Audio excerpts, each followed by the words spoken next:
And good morning. We continue on the South Shore's Morning News on 95.9 WATD. I'm Rob Hakala with the morning team. Great to have you along this morning, and it is a pleasure to have a return guest, someone with local ties with a lot of news to share with us. We are going to talk about science with Sophie and Sophie Shrand, who of course is from the South Shore, but now is based out on the West Coast. Of course, she's been all over the country this summer. She's had a busy year or several years. Sophie, good morning. Good morning. It's great to be with you. Well, great to have you here on WATD. So before we get into what's new, why don't you kind of recap us? Tell us a bit about the journey that has taken you from the South Shore to points beyond. Because first of all, you did grow up around here and you went to school here, right? I did. I'm a proud Marshfield High School graduate. Oh, congratulations. And then you also went to college in Massachusetts? I did. I went to Northeastern University in Boston. Go Huskies. Great school. And then I worked, I love Northeastern so much.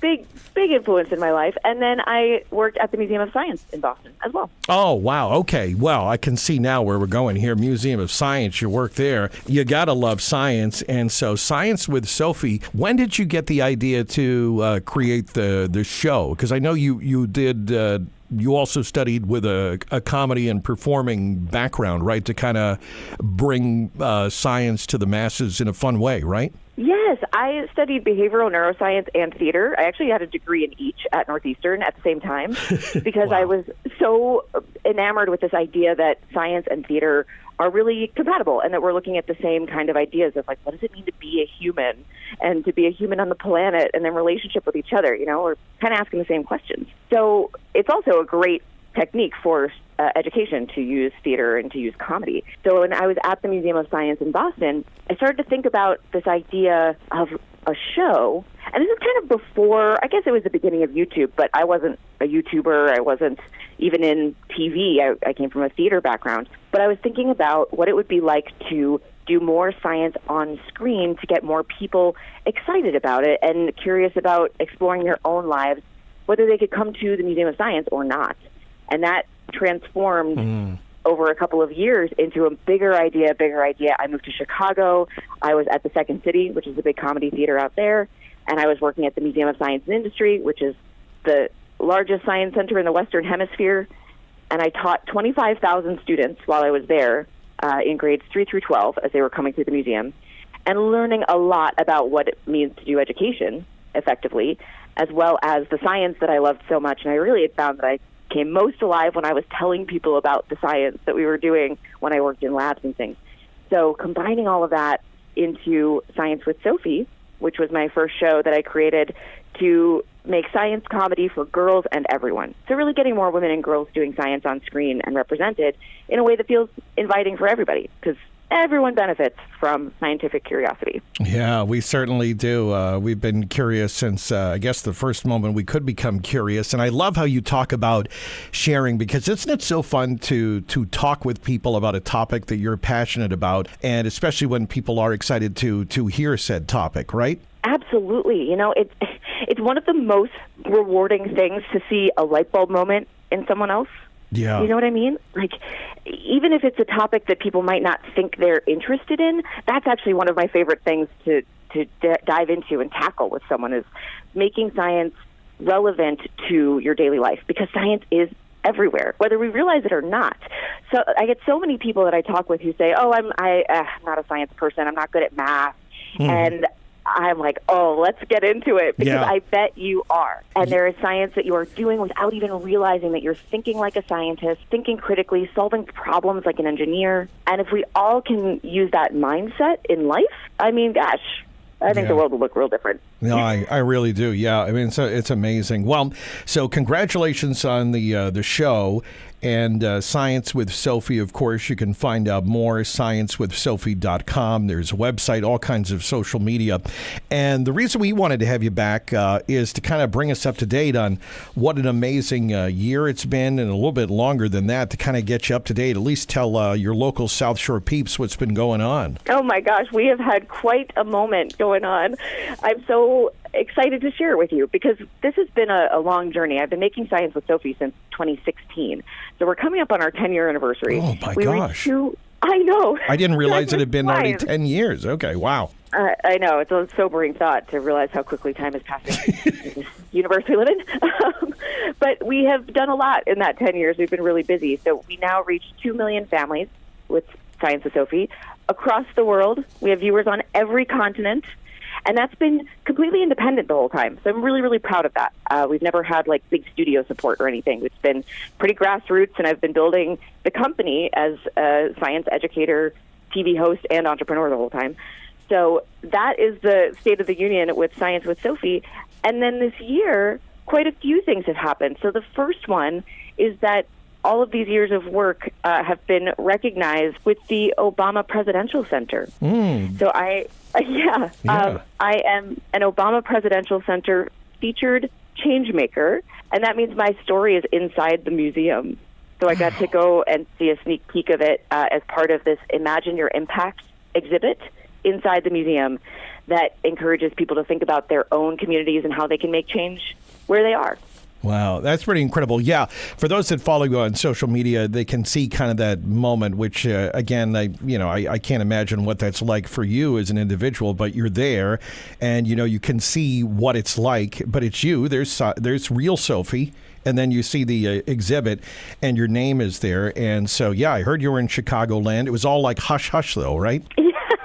Yes, I actually couldn't talk about it for 2 whole years. Oh, my gosh. So it takes a long This is great. And you were able to keep it. Okay. So anything. Yes. Sophie, you ever need a secret kept? Yeah. Sophie passes. She's now, CIA. All right. So you were able to hold that in. And then obviously it's I get it. Yeah, they have to have all this. But then you were able to experience it. What was that like for you, just as an individual, a person, to kind of to see this happen, and also know that your work has been acknowledged?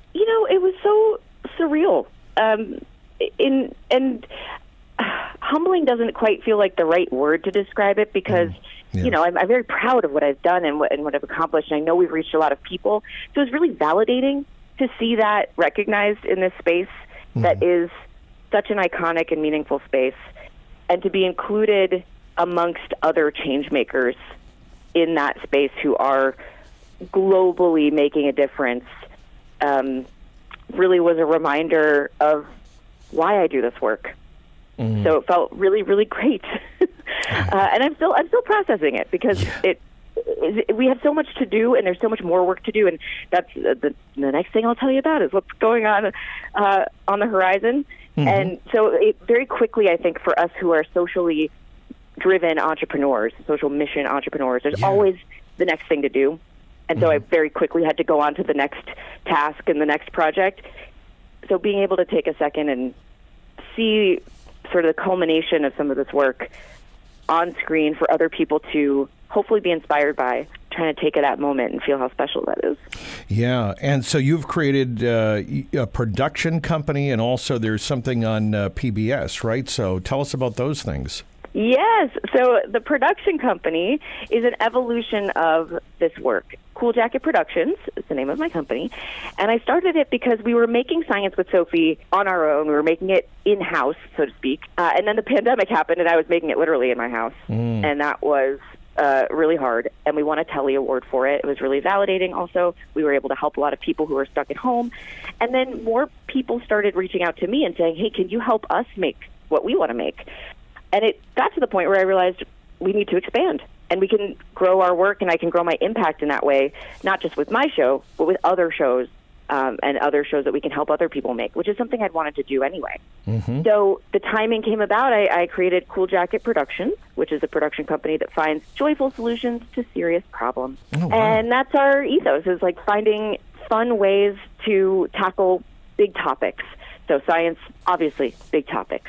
Climate change, which is our next project that's now on PBS Nature. We're doing a cybersecurity training series that we've done. That is like a university corporate level training program that's a detective series. And that one is something that we can license out. It's called the Everyday Training Series. And what I loved about how this is all shaping up is I've always wanted to stay with a learner through their entire lifetime of learning. So Science with Sophie is for kids and everyone, all ages, focusing more on younger kiddos. And then the cybersecurity training, let's say it's the other end of the spectrum, we've got corporate, we've got workforce, maybe it's recent grads all the way up through people who are retiring and beyond. And then in the middle, there's that adolescent age group that doesn't get a lot of content made for them. So this project with PBS Nature is a way that I wanted to meet them where they're at. A lot of my audience who started watching Science with Sophie back in 2016 are now teenagers. Oh, yeah, that's right. Yep. They've grown up. They've grown up. They're getting their license. They're thinking about independence. They're thinking about, the world they're inheriting. So, it's also, again, whoa, to think about the passage of time. And I wanted to meet them where they are. So I made this documentary series that is now coming out as we speak, Mondays now through August 31st. All right, and that's on PBS, so they can probably find that online or with their local, are they going to show it on the local affiliates, or is it specifically PBS Nature? Is that a different platform? Great question. It is on across digital channels, so PBS Nature on pbs.org, you can find it. You can find it on the PBS app, and then on PBS Nature on YouTube. It's also on Science with Sophie. We're doing a whole big collaboration, cross-posting thing. So you can find it on YouTube. It's called Sophie's Great American Electric Road Trip. Wow. And the premise of that is that I drove an electric car from Los Angeles to Boston and back, filmed the whole thing, giant experiment to test out the current state of EV infrastructure and really look for scientific solutions to, all the different problems that we're working on. Ultimately, though, it's about meeting people along the way who are working on solutions in their communities and finding reasons to feel hopeful amidst the climate crisis. Oh, boy. Fascinating. Such a big country, you're right, and so many different people to see and, different areas with different problems, but you're right, there are some that are universal problems or global problems. So, Sophie's Great American Electric Road Trip. Science with Sophie Shrand with us today on WATD. And since I have you here, there's so many areas of science. What are the things, Sophie, I got to ask, because I've got you here, you're passionate about. What are the areas that are you're most passionate about? And then I'd like to also ask, what are some cool things that you would like to see developed or think we can do as a species? Is there a specific area of science that you really love? Oh, what a great question. It's a hard question to answer because I really love them all. I know. Well, my background is in behavioral neuroscience. So neuroscience is my jam. I love the human brain. I really am such a fan of your brain. It's fascinating. I just love the part that they always say that, at least this is what I hear, is that they don't really know all the secrets of it, or it hasn't been fully understood, and I think that's just fascinating in itself. It is. It's a pioneering frontier of science. There is so much mystery. There's so much mystery in science in general that we are still learning and discovering, and it's one of the things I think is just so innately human about it, is our sense of wonder and discovery. And the human brain is there are things that we innately know to be true in our own experience, and then when we look across universality of human experience across the globe and across time, and then there's so much that we are validating in that experience. It's actually one of the reasons I think science and theater, again, are so compatible, is artists have been intuiting the human condition for a long time. Yes. And neuroscience gets to now quantify it and say, hey, look, we have data to back up this experience that we've had. So I just think that's the coolest thing. And I think in this moment, what I would like us to all do and keep in mind, no pun intended, is the power and the preciousness of that human brain. Because we're in a moment where technology is everywhere, and it's really all over the place. It's our daily lives. It's hard to get away from it. Yes. And I find that, I think my major concern with all of the AI stuff and the questions of what we can do and what we can't do and what we need a technology to replace or maybe makes our lives more convenient or whatever, is that our human ability to do these things is incredible. We are so good at making things. We're so good at writing and creating and telling stories and thinking critically. And I really want that to be as precious as I know it is. to everyone. Yeah, it's so important. You're right. We are each a unique individual and have the ability to solve problems. And that's what's great about, you're right, you put a bunch of people in a room, Sophie, and you say, here's a problem, go at it. And people can come up with things that you wouldn't think of and vice versa. And you're right. And I think we still need that as opposed to just everything about AI. I was going to ask you about, things you're scared about. I have no idea, because it seems like AI would just go on and on faster than we could even think about putting limits on it. I imagine maybe it already is. I don't know. Yeah, that is part of the issue, is that we don't have regulation right now. So, yeah. When any technology comes about that's really fast moving, we need to very much think about what those guardrails are. That's just, safer figuring for out everyone. Things later, it might be too late, but I don't know. Too late. Boy, yeah, well. And this one moves super fast. So especially with kids, I want to make sure that if there's one message I can send to people, it's like, go out and explore your world and, touch grass. That's a phrase that maybe you've heard before. It's a real phrase because, really go and be together, be with other people, be in your environment. I mean, Marshfield is an incredible part of the world. The South Shore has so much beauty to it. Go out and explore it and, connect with that world that we're in because we only got the one. Yeah, exactly. Go camping. I'm glad my dad and grandfather took me camping, and I slept in a sleeping bag on a rock. These are the fun things you get to experience. But building a campfire and exploring the trails, hiking, seeing things. You're right. I guess it's important, Sophie. You're right, because there's so many things also that will spark a person's imagination and interest if they're outside. Absolutely. I think being bored is one of the most valuable things we can do for the human brain.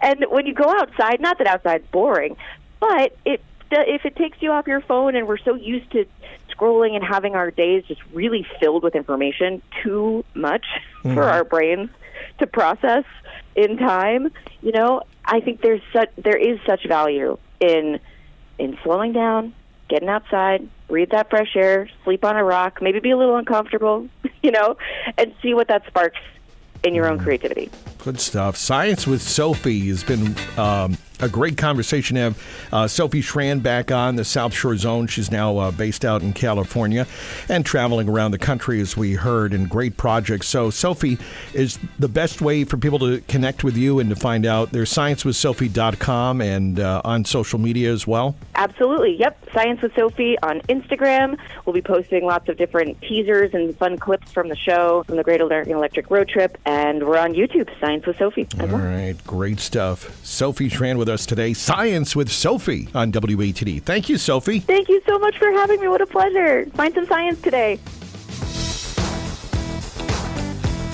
Our extended interview with Sophie Shrand. Sophie Shrand, Marshfield native, doing pretty good. Great stories. She wanted to go in depth. A lot to bring us up to date. Great local stories. Science with Sophie. And follow her on social media. And watch the show.